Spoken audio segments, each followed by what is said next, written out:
পর্যায়ের নেওয়া গুমরাহি। লাইলাতুল কদর হচ্ছে ইসলামের সবচাইতে শ্রেষ্ঠ রজনী, যে রাতটা হচ্ছে আল্লাহ পাকের কাছে অত্যন্ত পবিত্র, যে রাতটি হচ্ছে খায়রুম মিন আলফি শাহর, সেটা হচ্ছে লাইলাতুল কদর, লাইলাতুল মুবারাক। আজকের রাত্রে একটি পবিত্র রাত। এ রাত্রে রাসূল সাল্লাল্লাহু আলাইহি সাল্লাম কবর জিয়ারত করেছেন, নফল ইবাদত করেছেন, কাঁদাকাটি করেছেন। আমরাও আজকে আল্লাহ পাকের দরবারে ধর্ণা দেব। তবে প্রচলিত শবে বরাত যেটা করা হয়, রুটি তৈরি করা, হালুয়া তৈরি করা এবং এগুলি বিতরণ করা, এই রাত্রের জন্য খাস করে নেওয়া, এটা সঠিক নয়। রুটি হালুয়া বিতরণ প্রত্যেক রাতেই হতে পারে, প্রত্যেক দিনই হতে পারে। কিছু বিদআত চালু হয়েছে এই রাতকে কেন্দ্র করে। চট্টগ্রামে এরকম হয়নি। বাজি ফোটানো হয়। আমি বুঝি না লাইলাতুল বরাতের সাথে বাজি ফোটাবার সম্পর্কটা কি। আল্লাহ পাক এই গুমরাহি থেকে, বিদআত থেকে আমাদেরকে হেফাজত করুন, আমরা বলি আমিন। আজ পবিত্র রজনীতে এর থেকে শ্রেষ্ঠ ইবাদত আর কি হতে পারবে, যে আমরা আল্লাহ রাব্বুল আলামিনের কালাম, তার কোরআন থেকে আলোচনা করছি, বা জামাত নামাজ আদায় করেছি এবং করব ইনশাআল্লাহ। এবং এই লক্ষ জনতা আল্লাহ পাকের দরবারে ভিখারির মতো হাত উঁচু করব। আর কোরআনে কারীমের আলোচনার চাইতে শ্রেষ্ঠ মাহফিল, শ্রেষ্ঠ ইবাদত পৃথিবীর বুকে আর কিছু হতে পারে না। আমরা আজকে আমি আলোচনা করব, গতকাল ভূমিকা দিয়ে আমি শেষ করেছিলাম। আজকে আপনারা আরো আলোচনা শুনেছেন। আসলে তো এই আলোচনার কোনো শেষ নাই। আসলে কি কোনো শেষ? আল্লাহ রাব্বুল আলামিন কোরআনে কারীমের ভিতরে বলেছেন, কুল্লাহু কানাল বাহরু মিদাদান লিকালিমাতি রাব্বি লানাফিদাল বাহরু ক্বাবলা আন তানফাদা কালিমাতু রাব্বি ওয়ালাউ জিনা বিমিসলিহি মাদাদা। আল্লাহ পাক বলেন, নবী আপনি বলুন, আমার রবের কালামের ব্যাখ্যা করার জন্য, আমার রবের কালেমার ব্যাখ্যা লেখার জন্য তামাম পৃথিবীর সমস্ত পানিগুলি যদি কালি হয়ে যায়, আর যদি ওই পানিরূপ কালি দিয়ে আমার রবের কালেমার ব্যাখ্যা যদি লেখা শুরু হয়ে যায়, লিখতে লিখতে তামাম পৃথিবীর সমুদ্রের পানিগুলি সব শেষ হয়ে যাবে, আমার আল্লাহ পাকের কালেমার ব্যাখ্যা লেখা শেষ হবে না। হচ্ছে সেই কালামের অর্থাৎ যুগ যুগ ধরে লোকেরা শুনছে, শুনবে, শেষ নাই। এত শোনার পরেও কাঙ্ক্ষিত মানের অগ্রগতি, উন্নতি আমাদের হচ্ছে কি? কথা বোঝেন নাই বোধহয়? হচ্ছে। যে পরিমাণ শুনছি সেই পরিমাণ আমল আমাদের মধ্যে হচ্ছে না। এ কথাটা ঠিক কিনা? এই মাহফিল আজ, এই লাইলাতুল, এই পবিত্র রাত্রে এত লোকের উপস্থিতি হয়েছে, নারী পুরুষ। একজন লোক কি বলতে পারবেন যে জীবনে আমি কোনো ওয়াজি শুনি নাই, কোন তাফসীর আমি জীবনে শুনি নাই? পারবেন কেউ বলতে? পারবেন না। প্রত্যেক ব্যক্তি শুনেছেন। কেউ 10টা শুনেছেন, কেউ 20টা শুনেছেন, কেউ 100টা শুনেছেন। এবার চিন্তা করুন, কোন মাহফিলেই তো খারাপ কথা বলা হয় না।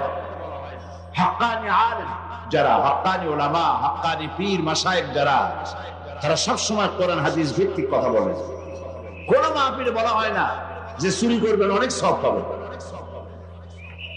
মিথ্যা কথা বলবেন কিয়ামতে জাহান্নাম থেকে মুক্তি পাবেন, এরকম কথা বলে কেউ? ওজনে কম দিবেন, ব্যবসায় ভালো বরকত হবে, কেউ বলে এমন কথা? পরের জমিনে ডাল ঠেলবেন, জমিনে ফসল খুব বেশি হবে। কেউ বলে এরকম? বলে না। সব জায়গায় বলা হয় মিথ্যা পরিত্যাগ করুন, গীবত করবেন না, অহংকার করবেন না, ওজনে কম দিবেন না, জিনা করবেন না, মদ পান করবেন না, সুদ ঘুষের কাছে যাবেন না, বিবিকে পর্দায় রাখবেন। এইসব কথাই তো মেনলি বলা হয়, নাকি বলে? আচ্ছা,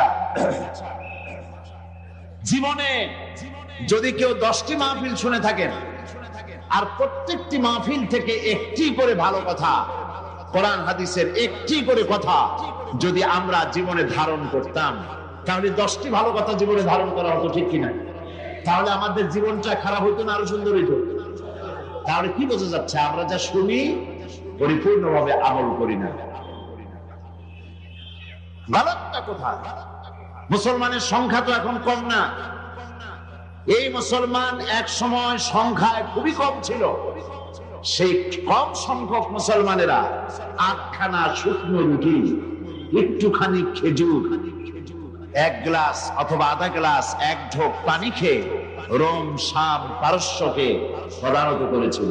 এটা ঠিক কিনা? প্রত্যেকটা পৃথিবী মুসলমানদের পায়ের তলে আসছিল, কথা ঠিক কিনা? আর সেই মুসলমানদের সংখ্যা এখন 130 কোটি পার হয়ে গেছে। কিন্তু আজ মুসলমানের সেই মর্যাদা আছে কি? নাই, সেই মর্যাদা নাই। পৃথিবীতে মুসলমানেরা সবচাইতে নির্যাতিত, অবহেলিত, নিগৃহীত। আমরা যদি আমাদের সমাজে সুখ শান্তি ফিরে পেতে চাই, যদি আমরা সত্যিকারের মানুষের অধিকার ফিরিয়ে দিতে চাই, দুস্থ মানুষের মুখে হাসি ফুটাতে চাই, যদি মানুষ তার দুঃখ দুর্দশা দূর করে সত্যি একটি যুদ্ধ বিগ্রহ বিবর্জিত, ক্ষুধা দারিদ্র বিবর্জিত একটি সুন্দর পৃথিবী, সন্ত্রাস মুক্ত একটি সুন্দর পৃথিবী যদি গড়তে চাই, কোরআন শরীফের বিকল্প কিছুই নাই। কোরআন শরীফের বিকল্প কিছুই। আসুন সেই কোরআন থেকেই আপনাদের সামনে আলোচনা করা হচ্ছে। বিগত 3 দিন, আজকে তার 4র্থ দিন। আপনারা আমার সাথে শয়তানের ওয়াসওয়াসা থেকে পানাহ চাওয়ার জন্য, শয়তানের ওয়াসওয়াসা থেকে আল্লাহ পাকের দরবারে পানাহ চাই। পরম করুণাময় আল্লাহ পাকের নামে শুরু করা যাচ্ছে।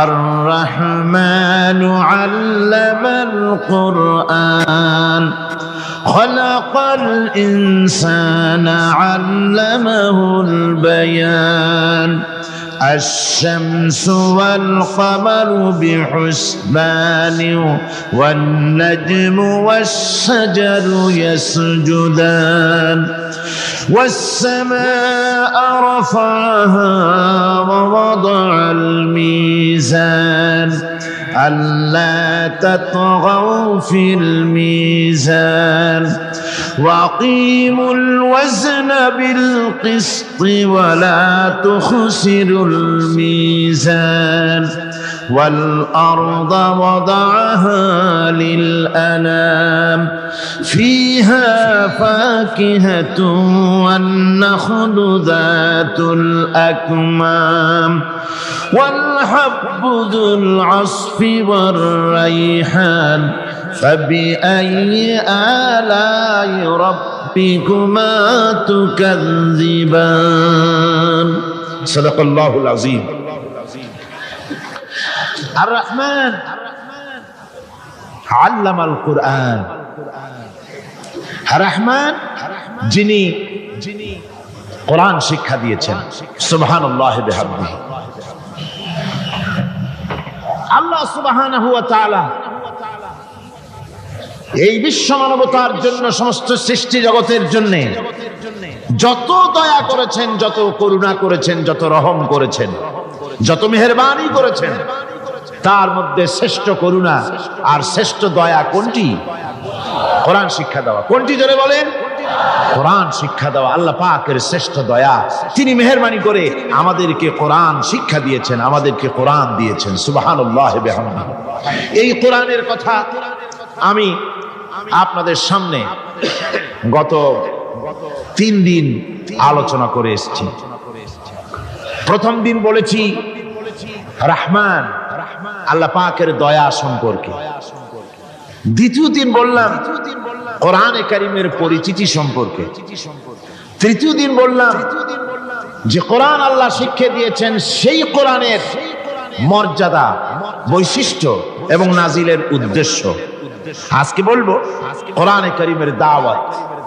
কি দাওয়াত নিয়ে কোরআন আমাদের কাছে এসেছে, আমাদের কাছে কি বক্তব্য, কোরআনের মূল বক্তব্যটা কি, সেই মূল বক্তব্যের উপরে আজকে আমরা আলোচনা করব।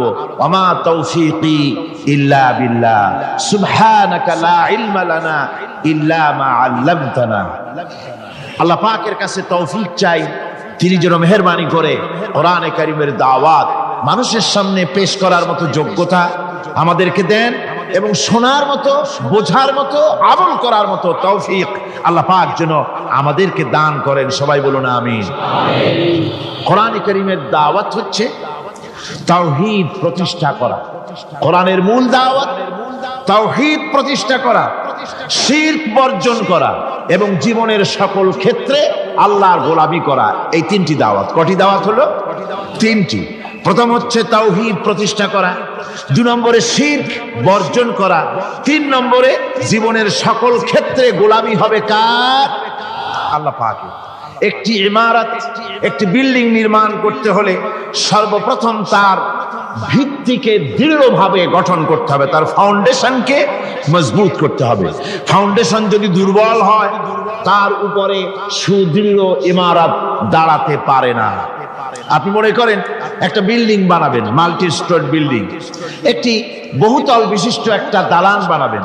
সেই দালানের ভিত্তিটা খুব মজবুত আপনি করলেন না, কিন্তু বিল্ডিংটা নির্মাণ করে তার চতুর্দিকে আপনি প্লাস্টিক পেইন্ট করলেন, তারপরে তাকে সুন্দর করে মোজাইক করলেন, টাইলস ব্যবহার করলেন, এরপরে আপনি অনেক কিছু করলেন এই বিল্ডিং এর জন্য, সুন্দর করে সাজালেন, গোছালেন, কিন্তু বলেন এই বিল্ডিং এর লংজিভিটি, এই বিল্ডিং দীর্ঘদিন টিকে থাকবে কথা কেউ কি আপনাকে বলবে? বলবে না, যেহেতু আপনার ফাউন্ডেশন নড়বড়ে, ফাউন্ডেশন মজবুত না। ফাউন্ডেশনটা যদি মজবুত হয় আর রং সং যদি কম হয়, কিচ্ছু আসে যায় না আপনার এই ইমারত দীর্ঘস্থায়ী হবে বলে প্রকৌশলীরা বলবেন। ঠিক অনুরূপ ভাবে একটি আদর্শিক ইমারতের বেলায়ও একই কথা প্রযোজ্য। একটি আদর্শের ইমারত যদি কেউ গড়তে চায়, তাহলে সে আদর্শ যতই চিত্তাকর্ষক হোক, আকর্ষণীয় হোক, কল্যাণধর্মী হোক, যতক্ষণ পর্যন্ত তার বুনিয়াদ দৃঢ় না হবে, বুনিয়াদ মজবুত না হবে, ততক্ষণ পর্যন্ত সেই আদর্শ দুনিয়ার বুকে টিকে থাকতে পারে না। ইসলাম আল্লাহ প্রদত্ত একটি আদর্শ। ইসলাম কার দেওয়া আদর্শ? আল্লাহ পাকের দেওয়া একটি জীবন ব্যবস্থা। এই জীবন ব্যবস্থার বুনিয়াদ হচ্ছে তাওহীদ, ফাউন্ডেশন হচ্ছে তাওহীদ, ভিত্তি হচ্ছে তাওহীদ। এই তাওহীদ যদি মজবুত হয়, আপনি মজবুত হবেন, সমাজ মজবুত হবে, রাষ্ট্র মজবুত হবে, ঈমান মজবুত হবে, দুনিয়ায় টিকে থাকবেন, শান্তি পাবেন, আখিরাতে জাহান্নাম থেকে মুক্তি পাওয়া যাবে। সুতরাং ইসলাম রূপ ইমারতটি কোথাও নির্মাণ করতে চাইলে সর্বপ্রথম বুনিয়াদ দৃঢ় করতে হবে কিসের বলুন? তাওহীদের। এবং এজন্য সর্বপ্রথম যে দায়িত্ব আমাদের, সেটা হলো সর্বাবস্থায় শিরক বর্জন করতে হবে। তাওহীদের বিপরীত হচ্ছে, ঈমানের বিপরীত কি? কুফর। ঈমানের বিপরীত কুফর, আর তাওহীদের বিপরীত শিরক। শিরককে সমূলে উৎপাটিত করতে হবে, এর ভিত্তি সহ, এর আস্তানা সহ শিরককে ধ্বংস করতে হবে। জীবনের প্রতিটি স্তর থেকে শিরক মুক্ত জীবন যাপন করতে হবে। এটাই হলো কোরআনে কারীমের দাওয়াত, এটাই হচ্ছে কোরআনে কারীমের সর্বপ্রথম দাওয়াত। কোরআনের মূল বক্তব্য হচ্ছে যে মানব গোষ্ঠীকে শিরক মুক্ত করে আল্লাহর গোলাম বানাও। কোরআনে কারীমে আল্লাহ পাক বলছেন, মা খালাকতুল জিন্না ওয়াল ইনসা ইল্লা লিয়াবুদুন।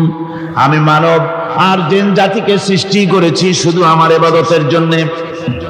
মা খালাকতুল জিন্না ওয়াল ইনসা, আমি মানুষ এবং জিন জাতিকে সৃষ্টি করি নাই, করেছি শুধুমাত্র ইবাদতের জন্য, অন্য কোনো কারণে করি নাই। কিসের জন্য করেছি? ইবাদতের জন্য, গোলামির জন্য। এই ইবাদত কাকে বলে? ইবাদত এটি হচ্ছে একটি ব্যাপক অর্থবহ শব্দ। এটা হচ্ছে ইবাদত হচ্ছে আল্লাহর সন্তুষ্টি অর্জন করা জীবনের সকল ক্ষেত্রে। নামাজ, রোজা, হজ, যাকাত, সাদকা, ফিতরা, মাতা পিতার সন্তুষ্টি অর্জন, তাদেরকে ভালোবাসা, সৎ কাজের আদেশ করা, অসৎ কাজে বাধা প্রদান করা, প্রতিবেশীর হক আদায় করা, গরিব দুঃখী এতিমদের হক আদায় করা, আল্লাহর জিকির করা, কোরআনে কারীমকে তিলাওয়াত করা, আমলে সালেহ করা, এই সব কিছু ইবাদতের মধ্যে শামিল। এই সবগুলি কি ইবাদতের ভেতরে শামিল। এভাবে আল্লাহ এবং তার রাসূলের প্রতি আনুগত্য প্রকাশ করা, আল্লাহর রহমতের আশা করা, আল্লাহকে ভয় করা, আল্লাহর প্রতি বিনয়ী হওয়া এবং আল্লাহর প্রতি একমুখী হওয়া, এই সব কিছুই ইবাদতের মধ্যে শামিল। এগুলি সবই হচ্ছে ইবাদত। এই ইবাদত হতে হবে কেবলমাত্র আল্লাহ পাকের জন্য। যত রাসূল এই পৃথিবীতে এসেছেন, আল্লাহ পাক যত নবী পাঠিয়েছেন, সমস্ত নবীরা মানুষদেরকে এই কথা স্মরণ করায় দিতেই পৃথিবীতে এসেছেন। কথা বুঝতে পেরেছেন? আম্বিয়া আলাইহিমুস সালাম দুনিয়ায় এসেছেন আল্লাহ পাকের বান্দাদেরকে এই কথাগুলি স্মরণ করিয়ে দিতে। দেখুন কোরআনে পাক বলছে, লাকাদ আরসালনা নূহান ইলা কওমিহি ফাকালা ইয়া কওমি ইবুদুল্লাহা মা লাকুম মিন ইলাহিন গায়রুহু। আল্লাহ পাক বলেন, আমি নূহকে তার কওমের জন্য অবতীর্ণ করেছি। নূহ আলাইহিস সালাম তার কওমকে ডেকে বলেছেন, হে আমার জাতি, হে আমার সম্প্রদায়, এক আল্লাহ ছাড়া তোমাদের কোনো ইলাহ নাই, তোমাদের কোনো মাবুদ নাই, উপাস্য নাই, এক আল্লাহর গোলামি করো, তার দাসত্ব করো। নূহ আলাইহিস সালাম এই দাওয়াত পেশ করেছেন। হুদ আলাইহিস সালাম সম্পর্কে কোরআন বলছে, ওয়া ইলা আদিন আখাহুম হুদা قال يا قوم اعبدوا الله ما لكم من إله غيره। আমি আদ সম্প্রদায়ের কাছে তাদের ভাই হুদকে পাঠালাম এবং তিনি এসে তার সমাজের কাছে বললেন, ইয়া কওমে, হে আমার জাতি, হে আমার সম্প্রদায়, উবুদুল্লাহ, এক আল্লাহর গোলামি করো, তিনি ছাড়া তোমাদের কোনো ইলাহ নাই, কোনো আইনদাতা নাই, বিধানদাতা নাই, শাসনকর্তা নাই। সালেহ আলাইহিস সালাম সম্পর্কে আল্লাহ পাক বলেন, ওয়া ইলা সামুদ আখাহুম সালিহান قال يا قوم اعبدوا الله ما لكم من إله غيره। সালেহ আলাইহিস সালামকে তার জাতির কাছে, সামুদ জাতির কাছে তাদের ভাই সালেহকে পাঠালাম। তিনি জাতির কাছে গিয়ে বললেন, হে আমার জাতি, এক আল্লাহর গোলামি করো, তার দাসত্ব করো, তিনি ছাড়া তোমাদের কোনো ইলাহ নাই, আইনদাতা নাই, বিধানদাতা নাই। এভাবে শুআয়ব আলাইহিস সালামকে পাঠানো হলো মাদিয়ানবাসীদের জন্য এবং বলা হলো, তিনি এসে বললেন, হে আমার জাতি, এক আল্লাহ ছাড়া তোমাদের কোনো ইলাহ নাই। তো এই কথার দ্বারা আমরা কি বুঝলাম? সমস্ত নবীরাই আল্লাহর গোলামির দাওয়াত দিয়েছেন। কোন নবী বলেন নাই, ও আমার জাতি, তোমরা আমার গোলামি করো। কেউ বলেছেন? জোরে বলেন, কেউ বলেছেন? বলেননি। সমস্ত পয়গম্বরের আম্বিয়া আলাইহিমুস সালাম সবাই বলেছেন, আল্লাহ পাকের গোলামি করো, তার আনুগত্য করো। আল্লাহ রাব্বুল আলামিন বলেন, প্রত্যেক জাতির নিকট আমি রাসূল প্রেরণ করেছি, কোন জাতি বাদ পড়ে নাই। ওয়ালাকাদ বাসনা ফি কুল্লি উম্মাতির রাসূলা আনি ইবুদুল্লাহ ওয়াজতানিবুত তাগুত। আমি প্রত্যেক জাতির জন্য রাসূল প্রেরণ করেছি। সবাই এসে রাসূল পয়গম্বরের দাওয়াত দিয়েছেন, আনি ইবুদুল্লাহ, এক আল্লাহর গোলামি করো, এক আল্লাহর দাসত্ব করো, ওয়াজতানিবুত তাগুত, আর তাগুতকে বর্জন করো। তাগুতের অর্থ মনে আছে আপনাদের? তাগুত যাদের মনে নেই আবার শোনাই। তাগুত বলা হয় সেই শক্তিকে, যে শক্তি শুধু নিজেই আল্লাহর আইন অমান্য করে না, অন্যদেরকেও আল্লাহর আইন অমান্য করতে বাধ্য করে, সেই শক্তিকে বলা হয় তাগুত। আল্লাহ পাকের সমস্ত নবীরা বলেছেন, এক আল্লাহর গোলামি করো, তাগুতকে বর্জন করো। কোরআনে কারীম বলছে, ফামান ইয়াকফুর বিত্তাগুতি ওয়া ইউমিন বিল্লাহি ফাকাদ ইসতামসাকা বিল উরওয়াতিল উসকা লা ইনফিসামা লাহা ওয়াল্লাহু সামিউন আলীম। ফামান ইয়াকফুরু বিত-তাগুত, যারা তাগুতকে অস্বীকার করেছে, ওয়া ইউমিন বিল্লাহ, এবং এক আল্লাহর উপরে বিশ্বাস স্থাপন করেছে, ফাকাদ ইসতামসাকা বিল উরওয়াতিল উসকা, তারা এমন এক মহান, এমন এক দৃঢ় অবলম্বন গ্রহণ করেছে যা তাকেই কোনো কিছুই তাকে ধ্বংস করতে পারবে না, বিচ্ছিন্ন করে দিতে পারবে না, ক্ষতিগ্রস্ত করতে পারবে না, বিপর্যস্ত করে দিতে পারবে না। এমন এক অবলম্বন সে গ্রহণ করেছে। তাগুতকে বর্জন করতে হবে এবং আল্লাহর উপর ঈমান আনতে হবে, আল্লাহর গোলামি করতে হবে। এই কথাই কোরআনে কারীমের মধ্যে আল্লাহ সুবহানাহু ওয়া তাআলা বারবার বলেছেন, গোলামি করতে হবে আল্লাহ পাকের। সমস্ত নবীরা বলেছেন ইয়া কওমি, নবীরা কি বলেছেন? হে আমার জাতি।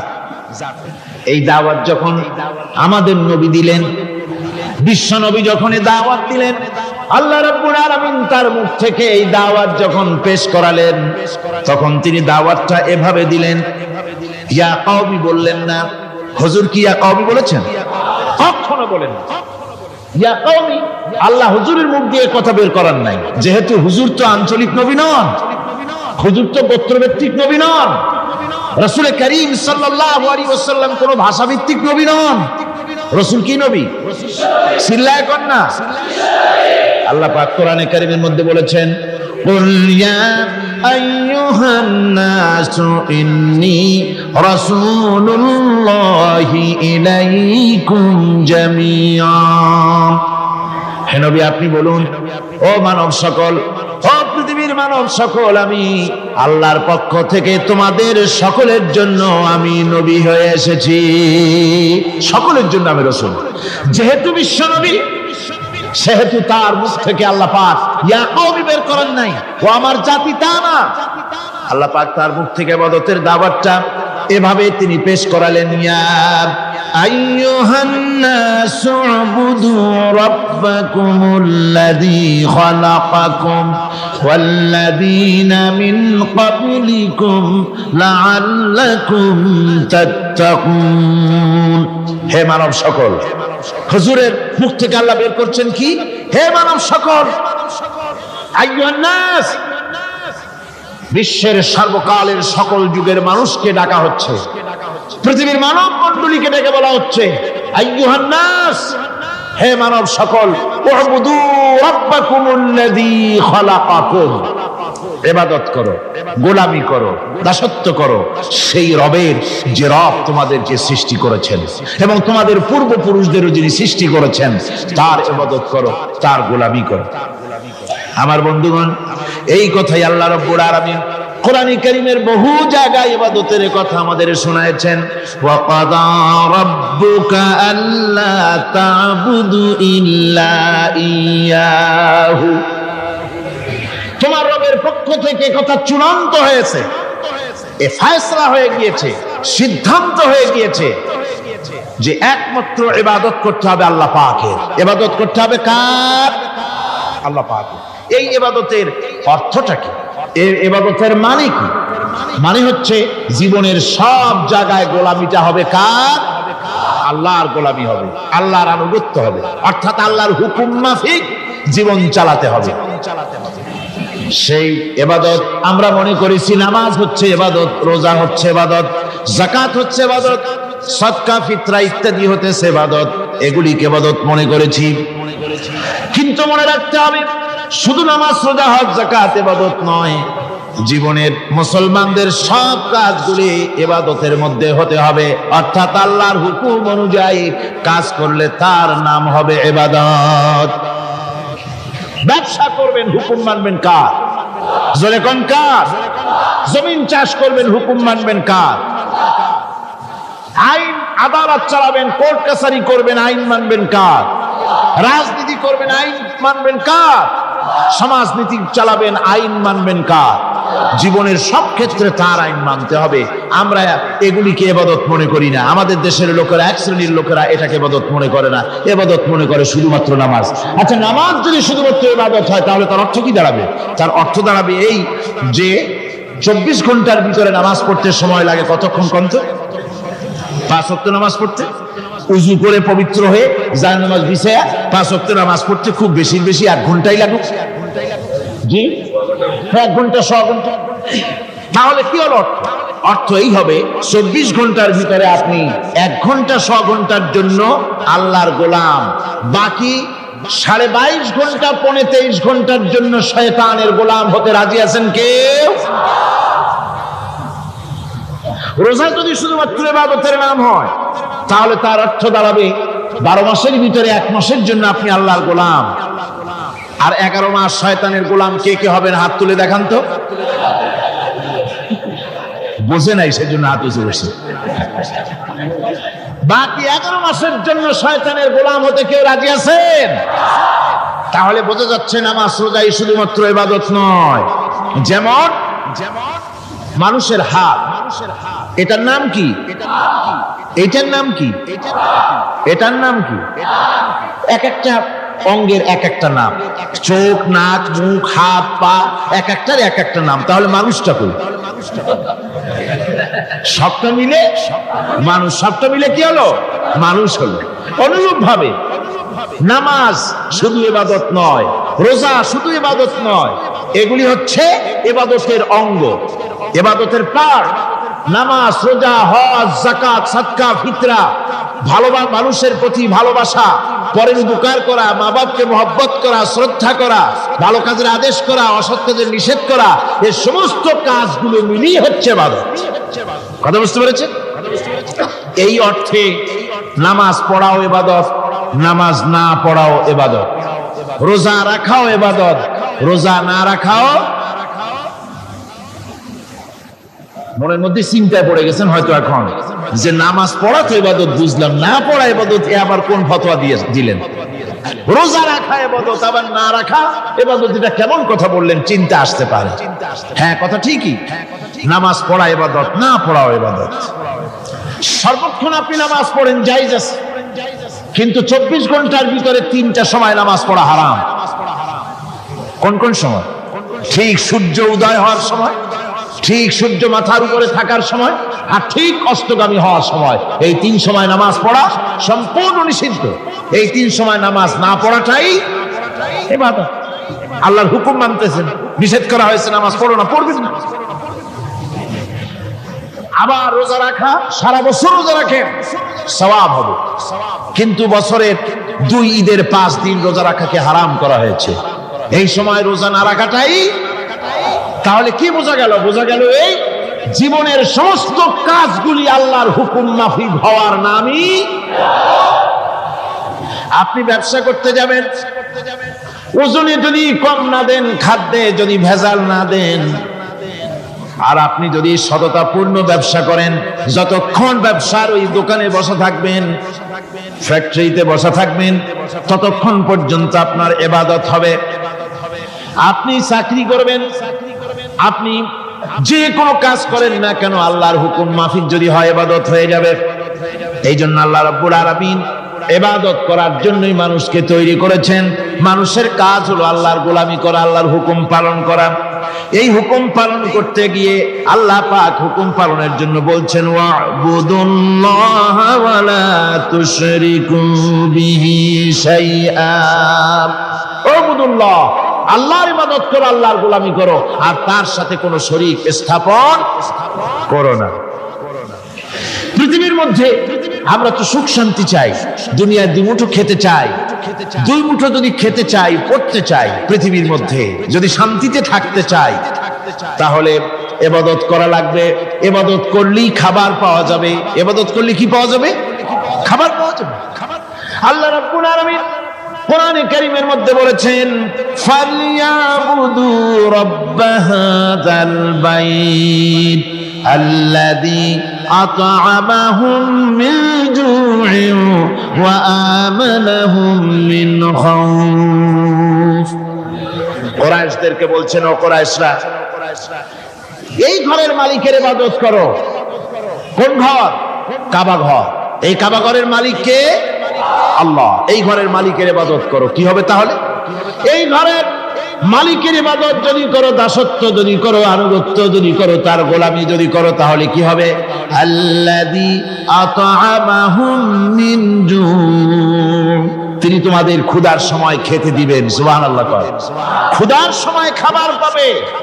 ওয়া আমানাহুম মিন খাউফ, আর যখন বিপদ আসবে, মুসিবত আসবে, সন্ত্রাস সৃষ্টি হবে, বিপদ মুসিবত আসবে, ভীতি আসবে, ভীতির সময় আমন নিরাপত্তা পয়দা করে দিবেন আল্লাহ সুবহানাহু ওয়া তাআলা এই ইবাদতের মাধ্যমে। সুতরাং আমার ইবাদত করো। আর যদি জান্নাতে যেতে চাও, কি বলেন, আমরা কি বেহেশতে যেতে চাই? আর যারা কথা কইলেন না, আমরা কি জান্নাতে যেতে চাই? অবশ্যই আল্লাহর জান্নাতে যেতে চাই। আল্লাহ পাক বলেন, আমার জান্নাতে যদি যেতে চাও তাহলে ইবাদত করা ছাড়া পথ নাই। ফাদখুলি ফি ইবাদি ওয়াদখুলি জান্নাতি, আমার বান্দার মধ্যে শামিল হও, আমার গোলামির মধ্যে শামিল হও, আমার ইবাদত করো জীবনের সকল ক্ষেত্রে, আমার গোলামির মধ্যে শামিল হও, আমার জান্নাতে চলে যাও। সুবহানাল্লাহ বিহামদিহি। আমার গোলাম হওয়া ছাড়া, আমার গোলামি করা ছাড়া জান্নাত পাওয়া যাবে না। আমার বন্ধুগণ, এবার আল্লাহ রাব্বুল আলামিন বলছেন, যদি আমার সঙ্গে দেখা করতে চাও, আল্লাহর সঙ্গে যদি কোনো বান্দা দেখা করতে চায়, আমরা আল্লাহরে দেখতে চাই কিনা? চাই কিনা আল্লাহকে দেখতে? আল্লাহ পাক বলছেন, আমারে যদি দেখতে চাও, ফামান কানা ইয়ারজু লিকা রাব্বিহি ফালইআমাল আমালান সালিহান ওয়ালা ইউশরিক বিইবাদাতি রাব্বিহি আহাদা। আমার সঙ্গে যদি দেখা করতে চাও, তোমাদের মধ্য থেকে কেউ যদি আমার সাথে দেখা করতে চায়, সে যেন ভালো কাজ করে, ভালো আমল করে, আর আমার ইবাদতের সঙ্গে কাউকে যেন শরীক না বানায়, তাহলেই আমার সঙ্গে কিয়ামতে দেখা হয়ে যাবে। জোরে বলেন সুবহানাল্লাহ। আল্লাহর সঙ্গে দেখা করতে হলে তার ইবাদত করতে হবে, গোলামি করতে হবে, এবং কাউকে শরীক স্থাপন করা যাবে না। এই গোলামি করতে হবে, ইবাদত করতে হবে কতদিন? আল্লাহ রাব্বুল আলামিন বলছেন, ওয়া'বুদ রাব্বাকা হাত্তা ইয়াতিয়াকাল ইয়াকিন, ইবাদত করো, গোলামি করো, যতক্ষণ পর্যন্ত নিশ্চিত সেই সময়টি এসে না যায়, তার মানে মৃত্যু পর্যন্ত আমার গোলামি করতে থাকো। মৃত্যু পর্যন্ত গোলামি হবে কার? আল্লাহ সুবহানাহু ওয়া তাআলা। সেই আল্লাহ পাকের গোলামি জীবনের সকল ক্ষেত্রে করতে হবে, মৃত্যু পর্যন্ত সব ক্ষেত্রে গোলামি হবে আল্লাহ। আল্লাহর গোলামি হচ্ছে আল্লাহ যা নিষেধ করেছেন তার থেকে ফিরতে হবে, আর যা আদেশ করেছেন সেগুলি মানতে হবে। যারা নিজেদের সৃষ্টির উদ্দেশ্য বোঝে না, আল্লাহর সামনে মাথা নত করার পরিবর্তে অহমিকতা করে, অহংকার করে, আল্লাহর সামনে মাথা নত করে না, ইবাদত করে না আল্লাহ, তাদের সম্পর্কে আল্লাহ রাব্বুল আলামিন বলছেন, ইন্নাল্লাযীনা ইস্তাকবিরুনা আন ইবাদাতি সায়াদখুলুনা জাহান্নামা দাখিরিন। যারা আমি আল্লাহর সঙ্গে অহংকার করে, আমার ইবাদত করে না, আমার গোলামি করে না, আমার সামনে মাথা নত করে না, অহংকার অহমিকতা করে যারা জীবন চালায়, আমি কিয়ামতের দিন তাদেরকে লাঞ্ছিত করব আর জাহান্নামে পাঠাবো। যারা আল্লাহর গোলামি করবে না, আল্লাহর ইবাদত করবে না, অস্বীকার করবে আল্লাহর গোলামিকে, অহমিকতা করে চলবে, তাদের জায়গা হবে কোথায়? জাহান্নামের মধ্যে। সুতরাং মানুষের মর্যাদা বাড়ে আল্লাহর গোলামিতে। মর্যাদা বাড়ে কিসে? আল্লাহর গোলামিতে। গোলামি করলেই মর্যাদা বাড়বে। এই জন্য আল্লাহ পাক কোরআনে কারীমের মধ্যে সবচাইতে মাহবুব, আল্লাহ পাকের মাহবুব বান্দাদের কথা যখন বলেছেন, তখন নাম নেন নাই, আব্দুন শব্দ ব্যবহার করেছেন, গোলাম বলেছেন, বান্দা বলেছেন। আমার বান্দা, বান্দা হচ্ছে মানুষের জন্য সবচাইতে বড় ডিগ্রি আল্লাহর পক্ষ থেকে। আলিম, উলামা, পীর, বুজুর্গ, সাহাবী, পয়গম্বর, নবী, রাসূল, সবচাইতে বড় খিতাব হচ্ছে আব্দ, আল্লাহর গোলাম হওয়া। আল্লাহর প্রিয় ডাক হচ্ছে আব্দ। মানুষকে আল্লাহ যাকে সবচেয়ে বেশি ভালোবাসেন, যাদেরকে বেশি ভালোবাসেন, তাদেরকে আব্দ বলেছেন। কি বলেছেন বলুন? আব্দ, বান্দা। আল্লাহ পাক এই পৃথিবীতে সবচাইতে বেশি ভালোবেসেছেন কাকে? মুহাম্মদুর রাসূলুল্লাহ সাল্লাল্লাহু আলাইহি ওয়াসাল্লামকে। তাকে আল্লাহ পাক সবচাইতে বেশি ভালোবাসেন। এবার দেখুন আল্লাহ রাব্বুল আলামিন তার হাবিবকে কি নাম দিয়ে ডাকতেছেন? নাম নেন নাই, নবী এবং রাসূলও বলেন নাই। কোরআনে কারীমের ভিতরে রব্বুল আলামিন তার হাবিবকে আব বললেন। যেমন দেখুন, ইন কুনতুম ফি রাইবিন মিম্মা নাযালনা আলা আবদিনা, আমি যে কিতাব নাজিল করেছি আমার বান্দার উপরে, তোমাদের যদি সন্দেহ হয়, এই যে বান্দা আমার আব্দের উপরে নাজিল করেছি, আব্দকে মুহাম্মদুর রাসূলুল্লাহ সাল্লাল্লাহু আলাইহি ওয়াসাল্লাম আব্দ, অর্থাৎ সবচেয়ে প্রিয় ডাক হচ্ছে আল্লাহর পক্ষ থেকে বান্দার জন্য আব্দ। স্নেহপূর্ণ নাম, স্নেহপূর্ণ ডাক, মহব্বতপূর্ণ ডাক। অন্য আয়াতে আমরা দেখতে পাই, তাবারাকাল্লাযী নাযালাল ফুরকানা আলা আবদিহি লিয়াকুনা লিল আলামিনা নাযীরা।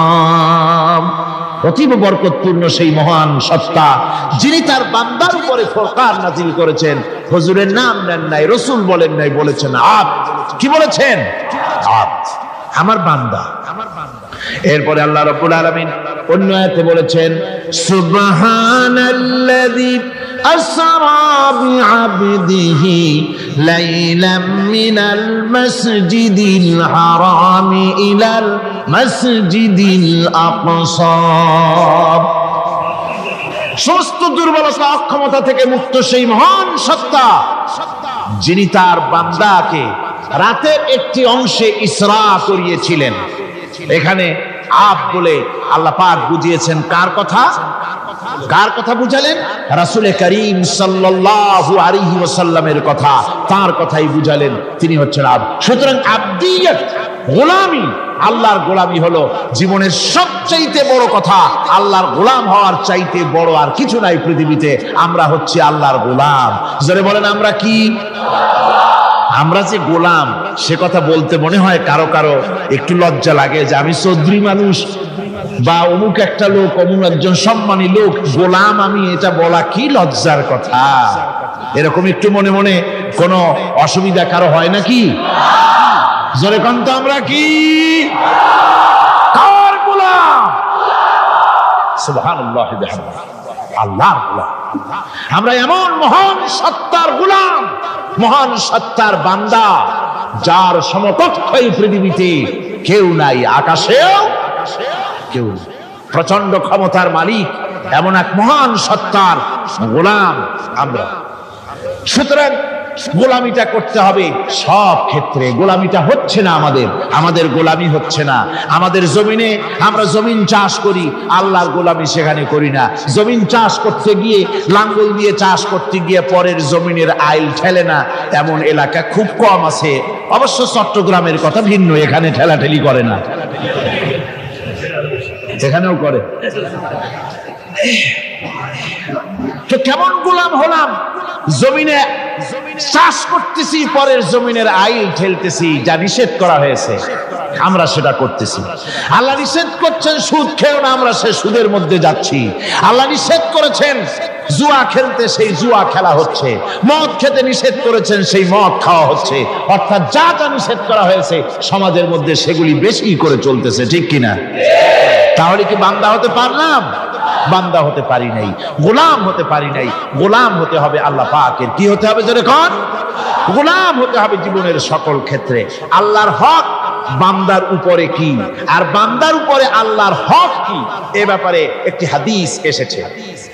ওয়ান মুআয বিন জাবাল রাদিয়াল্লাহু তাআলা আনহু قال كنت رديف النبي صلى الله عليه وسلم على حمار فقال لي يا معاذ أتدري ما حق الله على العباد وما حق العباد على الله। হযরত মুআয বলছেন, আমি রাসূল করিম সাল্লাল্লাহু আলাইহি ওয়াসাল্লামের গাধার পৃষ্ঠে হুজুরের পেছনে বসা ছিলাম। হুজুর আমাকে জিজ্ঞেস করলেন, মুআয তুমি কি জানো বান্দার উপরে আল্লাহর হক কি আর আল্লাহর উপরে বান্দার হক কি? কুলতু আল্লাহু ওয়া রাসূলুহু আ'লাম, বললাম আল্লাহ এবং তার রাসূল খুব ভালো জানেন। আমি কি করে জানবো? আল্লাহ এবং তার রাসূল খুব ভালো জানেন। قال حق الله على العباد ان يعبدوه ولا يشركوا به شيئا, বান্দার হক হচ্ছে আল্লাহর উপরে এই যে বান্দা গোলামি করবে আল্লাহ, ইবাদত করবে আল্লাহ, আর আল্লাহর সাথে কাউকে শরীক স্থাপন করবে না। এটা হচ্ছে আল্লাহর উপরে কার হক? বান্দার। আর আল্লাহর হক হচ্ছে বান্দার উপর কি? ওয়া হাক্কুল ইবাদি আলাল্লাহ আল্লাহ ইউআযযিবা মান লা ইউশরিকু বিহি শাইআ। বান্দার উপর আল্লাহর হক হচ্ছে যে বান্দা আল্লাহর গোলামি করবে আর শরীক স্থাপন করবে না আল্লাহর সাথে, আল্লাহ তাকে শাস্তি দিবেন না। সুবহানাল্লাহ ওয়া বিহামদিহি। আল্লাহ তাকে আযাব দিবেন না, আল্লাহ তাকে শাস্তি দিবেন না। সুতরাং তাওহীদের আকীদা মজবুত হতে হবে। আখিরাতের কামিয়াবি এর উপরে নির্ভরশীল। আমরা যদি আখিরাতে কামিয়াবি চাই, কি বলেন, আখিরাতে কি আমরা জীবনের সফলতা চাই? জোরে বলেন, সফলতা চাই। আখিরাতের কামিয়াবি যদি চাই, জাহান্নাম থেকে যদি বাঁচতে চাই, বেহেশতে যদি যেতে চাই, তাহলে আকীদাকে মজবুত করতে হবে। আল্লাহর সাথে কাউকে শরীক স্থাপন করা যাবে না। এবং আল্লাহ সৃষ্টিকর্তা, কোরআনে পাকের শিক্ষা অনুযায়ী আল্লাহরে বিশ্বাস করি, এতটুকুন কথা বললেই তাওহীদের হক আদায় হয় না।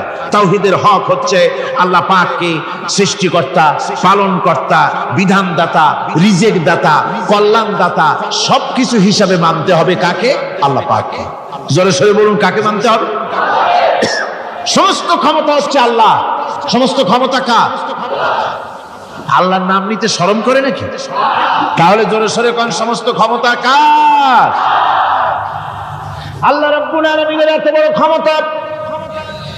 সাগরকে নগর বানাতে পারেন, নগরকে সাগর বানিয়ে দিতে পারেন, এতিমকে রাষ্ট্রের মালিক বানায় দিতে পারেন, ধনীকে গরিব বানায় দিতে পারেন, গরিবকে ধনী বানায় দিতে পারেন, মৃত্যুকে জিন্দা করতে পারেন, জিন্দাকে মৃত্যু করে দিতে পারেন, পথের লোককে ধরে প্রেসিডেন্ট বানায় দিয়া ফুলের মালা দিয়া গলা থেকে পা পর্যন্ত ভরে দিতে পারেন। আবার আল্লাহ যদি নারাজ হয়ে যান, প্রেসিডেন্টের ফুলের মালার পরিবর্তে জুতার মালা গলায় দিয়া জেলখানার মধ্যে ঢুকাইয়া দিতে পারেন। তাহলে ক্ষমতাটা কার? বিশ্বাস করেন? সমস্ত ক্ষমতার মালিক আল্লাহ। আকীদা মজবুত হতে হবে। আমার মুসলমান ভাইরা, আকীদায় গড়বড় যদি হয়ে যায়, তাওহীদ বুঝতে যদি ভুল করেন, জীবন বরবাদ হয়ে যাবে। আর কিছু যদি না পারেন, অন্তত ঈমান ও আকীদাকে মজবুত করে যদি আল্লাহর দরবারে উঠতে পারেন, ফাকাদ ফাজা ফাওজান আযীমা। বিরাট কামিয়াবি আসবে কিয়ামতে যদি আকীদাটাকে মজবুত করে না ওঠা যায় আল্লাহর দরবারে। সেজন্য আমি কোরআন আমাদেরকে কি শিখালো সেই কথাই বলছি। আল্লামাল কোরআন, কোরআন কি শিখায়ছে? তাবিজ শিখায় নাই। কোরআন আমাদেরকে শুধুমাত্র মাথা ঝুলে ঝুলে তেলাওয়াত এটা শিখায় না। কোরআন তেলাওয়াত করতে হবে, বুঝতে হবে, আমল করতে হবে। কোরআন শিখাচ্ছে। কে শিখাচ্ছে? কোরআন। তার মানে কে? আল্লাহ। কে শিখাচ্ছে? আল্লাহ সুবহানাহু ওয়া তাআলা শিখাচ্ছে। বান্দা শোনো ভালো করে। ওয়াইয়ামসাসকাল্লাহু বিদুররিন ফালা কাশিফা লাহু ইল্লা হুয়া। আল্লাহ যদি তোমার কোনো ক্ষতি সাধন করতে চান, তাহলে সেই ক্ষতি থেকে তোমাকে কেউ রক্ষা করতে পারবে না। এটা হবে ঈমান। এটা কি? এই ঈমান যদি মনের মধ্যে আসে, আপনি বিরাট শক্তিশালী বিপ্লবী শক্তিতে পরিণত হয়ে যাবেন। আপনার যদি ঈমান থাকে যে দুনিয়ার কোন গুলির উপরে, কোন বুলেটের উপরে যদি আমার নাম লেখা থাকে, সারা পৃথিবী ওই গুলিবিদ্ধ হওয়া থেকে আমাকে বাঁচাইতে পারবে না। আর কোন গুলির উপরে, কোন বুলেটের উপরে যদি আমার নাম লেখা না থাকে, তাহলে গোটা বিশ্ব একযোগে প্রচেষ্টা করেও আমাকে গুলিবিদ্ধ করতে, এটার নাম কি? ঈমান। তাই আল্লাহ বলছেন যে আমি যদি কারো ক্ষতি করি, তাহলে এই ক্ষতি থেকে তাহলে তাকে কেউ বাঁচাইতে ওয়াইয়ামসাসকা বিখাইরিন ফাহুয়া আলা কুল্লি শাইইন কাদির। আর আল্লাহ রাব্বুল আলামিন যদি কারো কল্যাণ করতে চান তাহলে তার কল্যাণকে কেউ ফিরায় দিতে পারে না, কল্যাণ থেকে কেউ কাউকে কল্যাণ থেকে মাহরুম করে দিতে পারে না। তার মানে হলো আল্লাহ যদি কাউকে চুল ধরে, মাথা ধরে, কল্লা ধরে উপরের দিকে টানে, আর দুনিয়া যদি তার পাও ধরে নিচের দিকে টানে, তাহলে দুনিয়া পারবে? পারবে? আল্লাহ কল্যাণ করতে চাইলে কেউ ঠেকাইতে পারবে না, আর আল্লাহ অকল্যাণ করতে চাইলেও তার থেকেও কেউ বাঁচতে ওয়াহুয়াল কাহিরু ফাওকা ইবাদিহি ওয়াহুয়াল হাকীমুল খাবীর। তিনি তার বান্দাদের উপরে একচ্ছত্র আধিপত্য রাখেন, একচ্ছত্র ক্ষমতার অধিকারী তার বান্দার উপরে, সমস্ত জিনিসের উপরে তিনি ক্ষমতা রাখেন, তিনি মহান বিজ্ঞানময়। এই তাওহীদ খুঁজে নিতে হবে। তাওহীদ অর্থাৎ আল্লাহ পাককে সমস্ত ক্ষমতার মালিক মনে করতে হবে। দেখুন, আমাদের জাতির পিতা কে? আমাদের জাতির পিতা মনে আছে তো? ভুল টুল করেন না তো? ভুল টুল করবেন না। আমাদের জাতি আত্মভোলা, মাঝে মধ্যে ভুল টুল করিয়ে বসে, আন্দাজে ভান্দাজে একটা বানায় বসে। আসলে জাতির পিতা মুসলমানদের কে? ইব্রাহিম আলাইহিস সালাম তাওহীদকে খুঁজছেন। এই কোরআন শরীফে আল্লাহ পাক বলছেন তাওহীদ তালাশ করতেছেন। কে স্রষ্টা? সর্বোচ্চ ক্ষমতার মালিক কে? হযরত ইব্রাহিম আলাইহিস সালাম তার এই তাওহীদ খোঁজার, তাওহীদ অন্বেষণ কাহিনীটাকে রব্বুল আলামিন কোরআনে কারীমের ভিতরে জায়গা দিয়ে দিলেন দুনিয়ার মানুষকে বোঝাবার জন্য, শোনাবার জন্য। ফালাম্মা জান্না আলাইহিল লাইলু রাআ কাওকাবান ক্বালা হাযা রাব্বী। তিনি রব সন্ধান করছেন, কে আমার স্রষ্টা? সর্বোচ্চ ক্ষমতার মালিককে, আইনদাতাকে, বিধানদাতাকে, স্রষ্টাকে কে? তিনি তাকে খুঁজছেন। মনের ভিতরেও চিন্তা, মস্তিষ্কেই চিন্তা। হঠাৎ করে রাত হলো, পশ্চিম গগনে সুন্দর এক তারকা উদিত হলো, সান্ধ্য তারা। সন্ধ্যার সময় যে তারাটা ওঠে সেটা ছোট না বড়? বড়। সেটা সারা রাত থাকে না অল্প সময় থাকে? অল্প সময় থাকে। সান্ধ্য তারা দেখে ইব্রাহিম আলাইহিস সালাম বললেন, হাযা রাব্বী, তাই গেছি আমার রব, এটাই আমার রব, এটাই হচ্ছে আমার স্রষ্টা, এটাই হচ্ছে সর্বময় ক্ষমতার মালিক। আল্লাহ পাক বলেন, ইব্রাহিম আলাইহিস সালাম তাকিয়ে থাকলেন। কিছুক্ষণ পরে এই তারকা যখন অস্তমিত হয়ে গেল, ইব্রাহিম আলাইহিস সালাম তখন বললেন, ফালাম্মা আফালা ক্বালা লা উহিব্বুল আফিলিন। যে জিনিস অস্তমিত হয়ে যায় তাকে আমি মহব্বত করি না, পছন্দ করি না, সে রব হতে পারে না। যে রব হবে তার আবার উদয়স্ত কিসের? কিছুক্ষণ পরে চন্দ্র উদিত হলো, চাঁদ দেখে ইব্রাহিম আলাইহিস সালাম বললেন, ফালাম্মা রাআল কমারা বাযিগান ক্বালা হাযা রাব্বী। চাঁদ দেখে বললেন, এটাই আমার রব, এটাই আমার স্রষ্টা, এটাই আমার বিধানদাতা। ফালাম্মা আফালা ক্বালা লাইন লাম ইয়াহদিনি রাব্বী লাআকুনান্না মিনাল কওমিদ যাল্লিন। চাঁদ যখন অস্তমিত হয়ে গেল, ইব্রাহিম আলাইহিস সালাম তখন বললেন, আমার প্রকৃত পক্ষের যিনি প্রভু, যিনি আমার রব, তিনি যদি আমারে সত্যিকারের পথ না দেখান তাহলে আমি গোমরাহ হয়ে যাব, গোমরাহদের পথভ্রষ্টের অন্তর্ভুক্ত হয়ে যেতে পারি। চিন্তা করতেছেন আমার রবকে। তারকা দেখলাম অস্তমিত হয়ে গেল, চাঁদ দেখলাম ডুবে গেল, তাহলে আমার রবকে। সকাল চলে যাওয়ার পর যখন দেখলেন পূর্ব দিগন্ত থেকে সূর্য উদিত হয়েছে ডগমগ করে, সূর্যকে দেখে তিনি বললেন, ফালাম্মা রাআশ শামসা বাযিগাতান ক্বালা হাযা রাব্বী হাযা আকবার। সূর্যকে দেখে বললেন, এটাই আমার রব, আর এটাই বড় রব। যেহেতু চাঁদের আলো ছিল স্নিগ্ধ, সূর্যের আলো অত্যন্ত প্রখর, চাঁদের দিকে তাকানো যেত, সূর্যের দিকে তাকানো যায় না। এটাই আমার রব এবং বড় রব। হযরত ইব্রাহিম আলাইহিস সালামের এই ভুলও ভেঙে গেল। সন্ধ্যার আগমনে সূর্য যখন অস্তমিত হয়ে গেল, ইব্রাহিম আলাইহিস সালাম তখন ঘোষণা করলেন, ফালাম্মা আফালাত ক্বালা ইয়া কওমি ইন্নী বারিউম মিম্মা তুশরিকুন। সূর্য অস্তমিত হয়ে গেলে পরে তিনি বললেন, ইয়া কওমি, ও আমার জাতি, তোমরা যে জিনিস দিয়ে শিরক করো আল্লাহ রাব্বুল আলামিনের সাথে, আমি তার থেকে সম্পূর্ণ মুক্ত। আমি তোমাদের অন্তর্ভুক্ত, মুশরিক নই। আমার রবকে আমি চিনে ফেলেছি। সুবহানাল্লাহ, আমার রবকে আমি চিনেছি।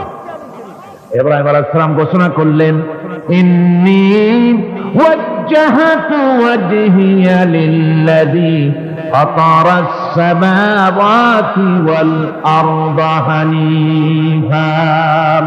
জানেন আপনারা এটা? পড়েন, ইন্নী ওয়াজ্জাহতু ওয়াজহিয়া লিল্লাযী ফাতারাস সামাওয়াতি ওয়াল আরদা হানিফা ওয়া মা আনা মিনাল মুশরিকিন। নিশ্চয়ই আমার এই মুখমণ্ডলকে ফিরাই দিলাম, দুনিয়ার সব দিক থেকে মুখ ফিরাইয়া আমার এই মুখ ফিরালাম সেদিকে, সেই স্রষ্টার দিকে, যিনি আকাশ, জমিন, চন্দ্র, সূর্য, গ্রহ, নক্ষত্র, সৌররাজি, মানব মণ্ডলী সব কিছুকে যিনি সৃষ্টি করেছেন, আমি তার দিকে আমার মুখকে ফিরিয়ে দিলাম। তিনি ছাড়া কোনো রব নাই, প্রভু নাই, আর আমি মুশরিকদের অন্তর্ভুক্ত নহি। হযরত ইব্রাহিম আলাইহিস সালাম তাওহীদকে বুঝে ফেললেন, আল্লাহকে চিনে ফেললেন। আমার বন্ধুগণ, আজ মুসলমান হয়ে আমরা আল্লাহকে চিনতে পারি নাই, আল্লাহর ওয়াহদানিয়তকে আমরা বুঝতে পারি নাই। একদিকে আমরা মুসলমানও, আর একদিকে আমরা মূর্তিও গড়ি, আবার মূর্তির পূজাও আমার মুসলমানেরা করে থাকে। জোরে কন নাউযুবিল্লাহ। ভাস্কর্যের নাম করে মূর্তি তৈরি করা হচ্ছে বিভিন্ন জায়গায়, হচ্ছে না? আমার ভাইয়েরা, ভাস্কর্যের নাম করে, চেতনার নাম করে শহরে শহরে, বিশ্ববিদ্যালয়ের অঙ্গনে মূর্তি বানানো হতেছে, আর বলা হচ্ছে অমুক চেতনা, এটা অমুকের চেতনা, তমুকের চেতনা, এটা ভাস্কর্য বলা হতেছে। আসলে সমস্ত মূর্তি হতেছে মূর্তি।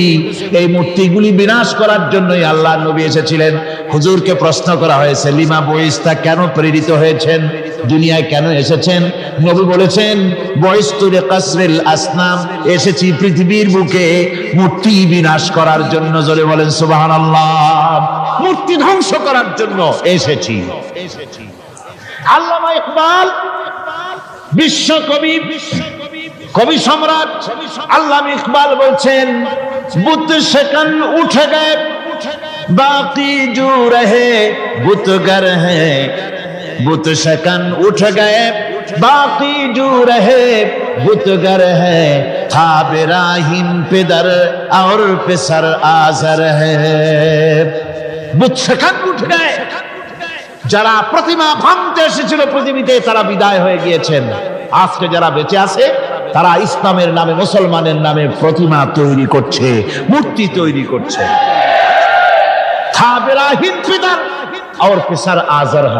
এক সময় ছিল এমন, যখন আজরের ঘরে ইব্রাহিম পয়দা হয়েছে, আর আজ ইব্রাহিমের ঘরে আজর পয়দা হচ্ছে।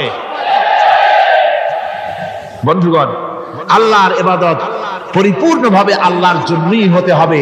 মূর্তির সাথে, মূর্তি তৈরি করার সংস্কৃতির সাথে মুসলমানদের কোনো সম্পর্ক থাকতে পারে না। জোরে বলেন, পারে? পারে না।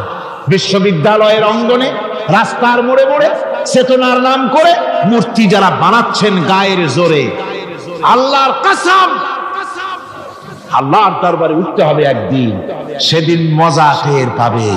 কারে বলে চেতনা? মূল চেতনা তো সেদিন জাগ্রত হবে। আজকে তো আসল চেতনা আসে নাই, চেতনা হবে সেই দিন। চেতনা কারে কয়? চেতনা কত প্রকার এবং উহা কি কি উদাহরণ শহরে বুঝাইয়ে দেওয়া হবে। আমার ভাইরা, মাথা জায়গায় যেয়ে দেখবেন কি, শুধু মাথাই দেখবেন, আপনারও একটা মাথা, দেখবেনও মাথা। আল্লাহ পাক তো গোটা ময়দান ভরে দিয়েছেন, আলহামদুলিল্লাহ। আমি প্রথম দিন বলেছিলাম কোরআনের মাহফিলের চাইতে শ্রেষ্ঠ মাহফিল আল্লাহর আকাশের নিচে জমিনের উপরে আর নাই। হাদিস শরীফের ভিতরে এসেছে, এই মাহফিলে যখন আপনি আসতেছিলেন হাজার হাজার ফেরেশতা আপনার পেছনে পেছনে এসেছে, আপনার আমলনামায় নেকি লিখেছে। রাসূলুল্লাহ বলছেন, বান্দারা যখন কোরআন শোনার জন্য, আল্লাহর জিকিরের জন্য, কোরআনের জন্য যখন বসে যায়, আল্লাহর রহমতের ফেরেশতারা মাহফিলের চতুর্দিকে তারা ঘিরে দাঁড়িয়ে যায় আকাশ পর্যন্ত। এই মাহফিল ঘেরাও হয়ে আছে ফেরেশতা দিয়া। কি দিয়া? কার কথা? আল্লাহ রাসূলের। ফেরেশতা দিয়ে গোটা মাহফিল ঘেরাও হয়ে আছে, আকাশ পর্যন্ত তারা দাঁড়িয়ে আছে। ফেরেশতারা বলতে থাকে, রব্বুল আলামিন, তোমার বান্দারা যতক্ষণ রাস্তায় ছিল ততক্ষণ নেকি লিখেছি, এখন মাহফিলে বসে গেছে, এখন কি করি? আল্লাহ পাক বলেন, আমার ফেরেশতারা, আমার বান্দারা যতক্ষণ মাহফিলে বসে থাকবে ওদের প্রত্যেক শ্বাস এবং প্রশ্বাসের বিনিময়ে 10-10 করে নেকি লিখতে থাকো। প্রত্যেকটি শ্বাস প্রশ্বাসের বিনিময়ে নেকি লেখা হচ্ছে। সুবহানাল্লাহ। আপনারা পাড়ায় জান্নাতে বসে আছেন। মাজালিসুল ইলম হিয়া রাওদাতুন মিন রিয়াদিল জান্নাহ, এটা জান্নাতের টুকরায় আপনারা বসে আছেন। জোরে কোন সুবহানাল্লাহ। কারো বাপের কথা বলা হচ্ছে না, কার্ল মার্কসের কথা নয়, লেনিনের কথা নয়, পৃথিবীর কোন মানুষের কথা নয়, কথা হচ্ছে আমার আল্লাহর কথা। কার কথা? আর হচ্ছে তার হাবিব বিশ্ব নবী জনাব মুহাম্মদ রাসূলুল্লাহ সাল্লাল্লাহু আলাইহি ওয়াসাল্লামের কথা। আমার ভাইয়েরা, সুতরাং তাওহীদকে বুঝতে হবে, বিশ্বাস করতে হবে, তাওহীদের উপরে জীবন গড়তে হবে। তাওহীদ হচ্ছে বিশ্ব মানবতার জন্য ঐক্যের প্রতীক। তাওহীদই পারে বিশ্ব মানবতাকে ঐক্যবদ্ধ করতে, আর কোনো জিনিসই পারে না। আমার ভাইরা, কোরআনে কারীম বলছে, কুল ইয়া আহলাল কিতাবি তাআলাউ ইলা কালিমাতিন সাওয়াইন বাইনানা ওয়া বাইনাকুম আল্লা না'বুদা ইল্লাল্লাহ। ঐক্যের কথা, বিশ্বব্যাপী মানব মণ্ডলীর ঐক্যের কথা, ইউনিটির কথা, স্বাধীনতার গ্যারান্টির কথা, মানবতার কথা, মানুষকে বেঁচে থাকার কথা। হে নবী বলুন, হে আহলে কিতাবেরা, এসো তোমরা আর আমরা এমন একটা কথায় ঐক্যবদ্ধ হই যা তোমাদের জন্য আর আমাদের জন্য সমভাবে প্রযোজ্য। কথাটা কি? কথাটা হচ্ছে আল্লাহ না'বুদা ইল্লাল্লাহ। আল্লাহ ছাড়া কারো গোলামি করব না, আল্লাহ ছাড়া কারো গোলামি করব না। এইটা মানো। ও দুনিয়ার মানুষ, খ্রিস্টান হও, ইহুদি হও, হিন্দু হও, নাসারা হও, আওয়ামী লীগ হও, বিএনপি হও, জাসদ হও, খাসদ হও, বাসদ হও, যেই হও না কেন, যারা মানুষ সব এক হয়ে যাও, আল্লাহ ছাড়া কারো গোলামি করব না।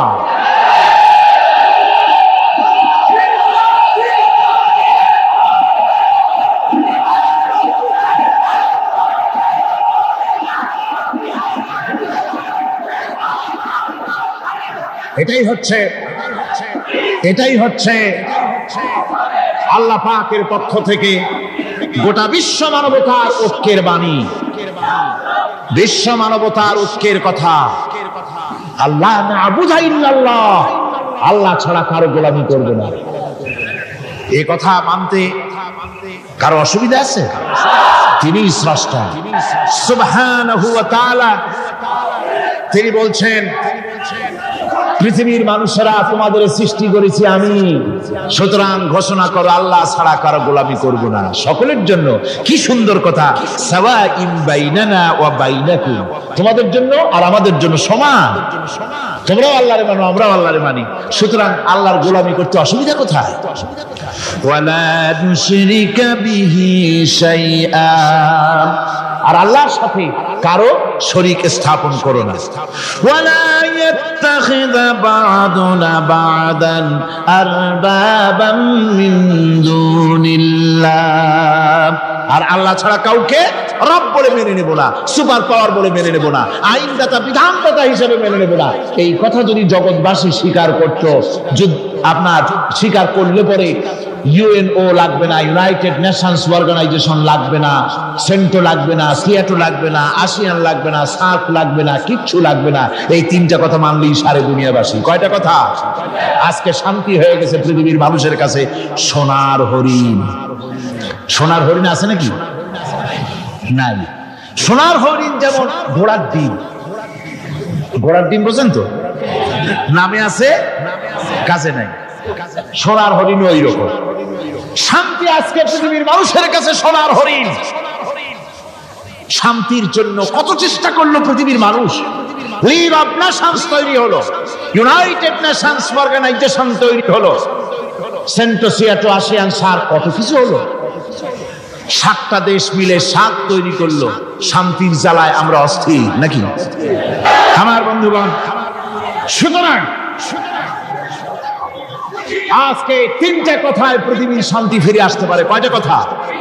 মাত্র 3টি কথায় এই উত্তপ্ত পৃথিবী, অশান্ত পৃথিবী, পৃথিবীর এই অশান্তিময় প্রজ্বলিত পৃথিবী, মানুষেরা যেখানে জ্বলছে আর জ্বলছে, সেই পৃথিবীতে শান্তি আসতে পারে মাত্র 3টি কথায়।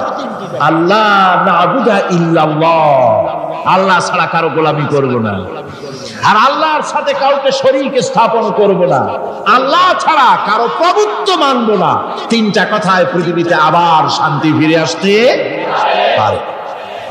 সুতরাং আমি তাওহীদের কথা আপনাদের বলতেছিলাম। কিসের কথা বলতেছি? তাওহীদ। তাওহীদ প্রতিষ্ঠিত হলে কেউ কারো উপরে প্রভুত্ব করতে পারবে না। এখন আল্লাহ তাওহীদের স্বরূপ ছোট্ট একটি সূরার মধ্যে ফুটে উঠেছে। আল্লাহর প্রভুত্ব কায়েম হলে অসুবিধা হয় না কেন? কারণ হলো দুনিয়ায় মানুষ যত আছে, সমস্ত মানুষের দুর্বলতা আছে। আছে তার দুর্বলতা। আমি এই দৃষ্টান্তটা আরো 1 বছর মনে হয় এখানে দিছিলাম, আবারও বলি। সেটা হলো এই যে এই চট্টগ্রামে মেয়র পদে নির্বাচনের কি কয়, সিটি কর্পোরেশনের নির্বাচন আসছে না?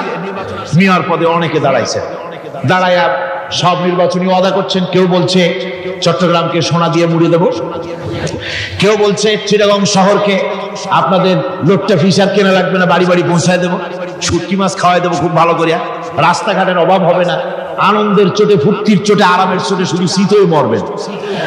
বুঝলেন? নানান রকমের ওয়াদা করছেন তারা।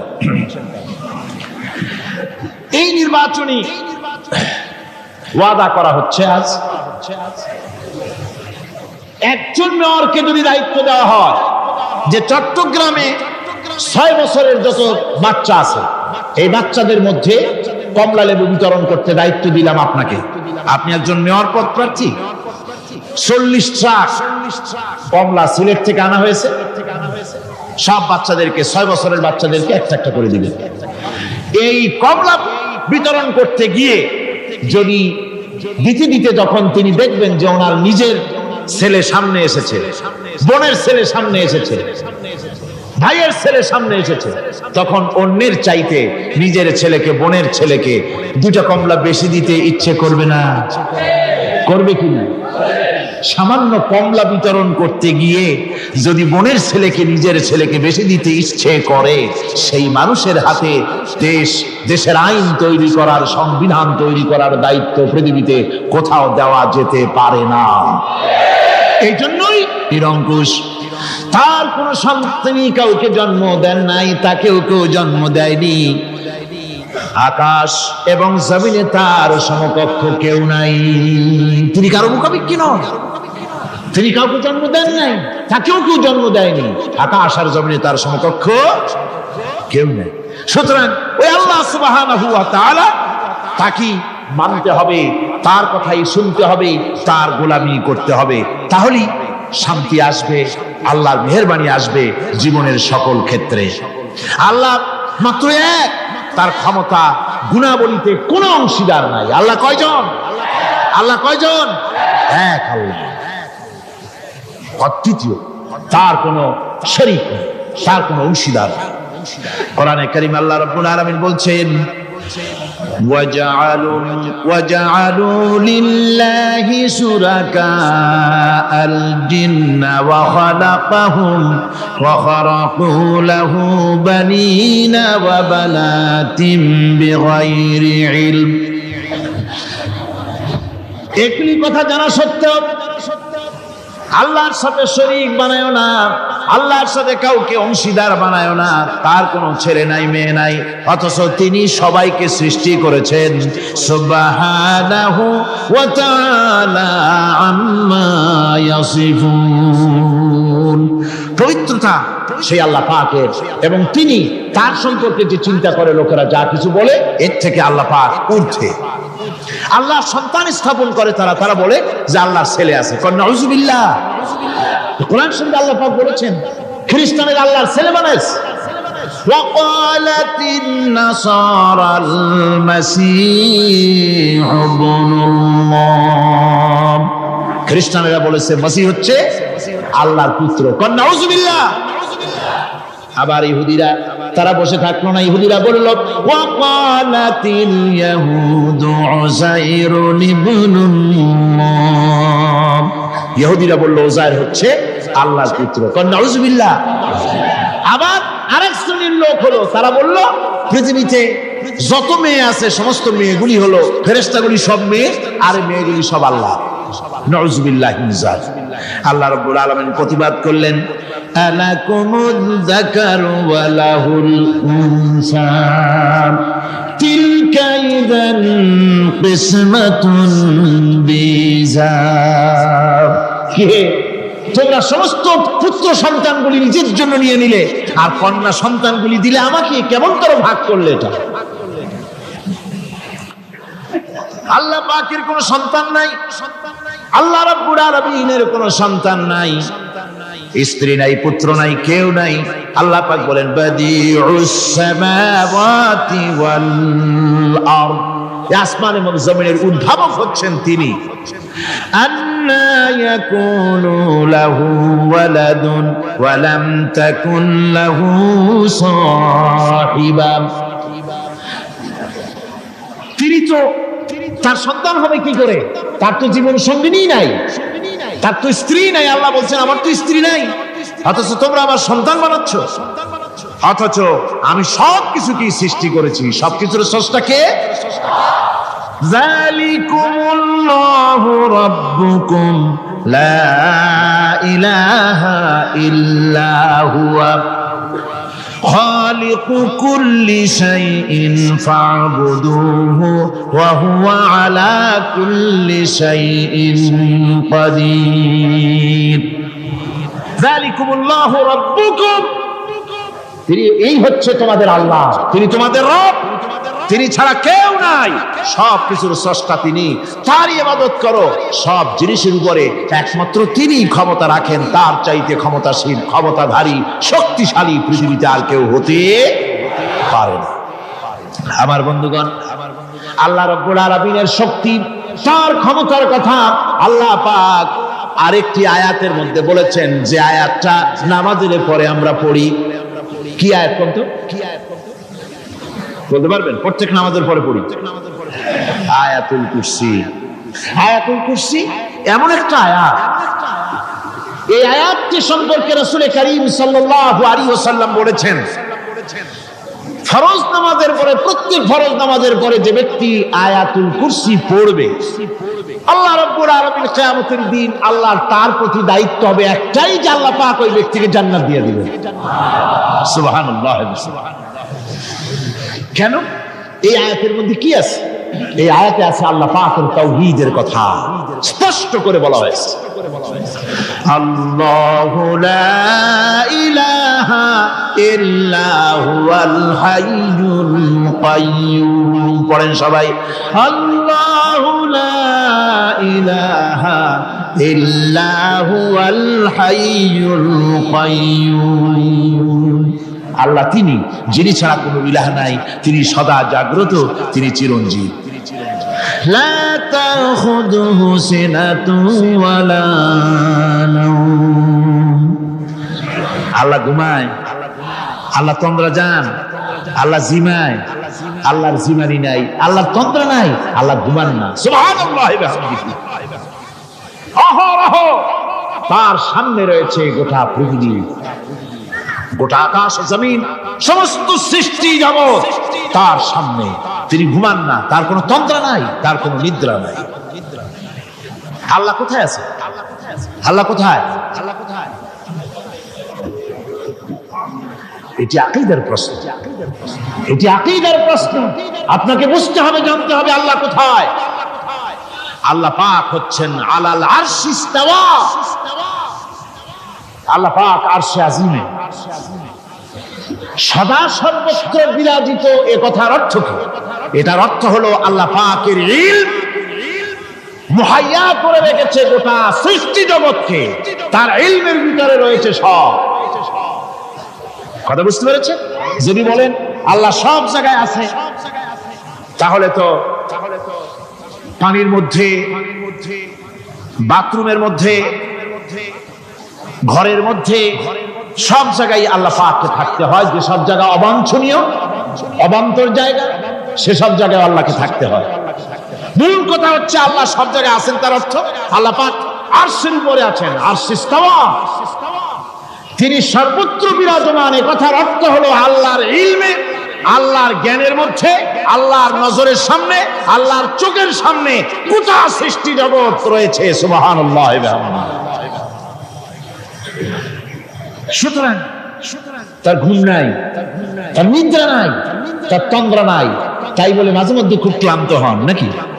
না, ক্লান্তি তাকে স্পর্শ করে। আল্লাহ পাক বলেন লাহু মা ফিস সামাওয়াতি ওয়া মা ফিল আরদ। আকাশ আর জমিন কার? মান যাল্লাযী ইয়াশফাউ ইনদাহু ইল্লা বিইযনিহি। আল্লাহ পাক বলছেন, কে আছে এমন তার দরবারে তার অনুমতি ব্যতীত সুপারিশ করতে পারে এমন অধিকারও কারো নাই। কিয়ামতের দিন অনেকে মনে করে তো যে অনেক হুজুরদের কাছে মুড়ি ধরে গেছি, আমার আর পায় কেনা। কিয়ামতের দিন হুজুররা একজনে ধরবে এক হাত, আর এক হুজুরে ধরবে আর এক হাত, আর দুই হুজুরে ধরবে দুই ঠ্যাং, এরকম চ্যাংদোলা করে ফিকে মারবে। জান্নাতের বারান্দায় গিয়ে মামু বাড়ির মতো সব রিকে লাগাবো। এত সহজ না, এত সহজ নয়। আল্লাহ পাকের পারমিশন ছাড়া কোন পয়গম্বর আল্লাহর সামনে কথা বলতে সাহস পাবেন না। সুবহানাল্লাহ। আলেম পীর দরবেশ তো দূরের কথা,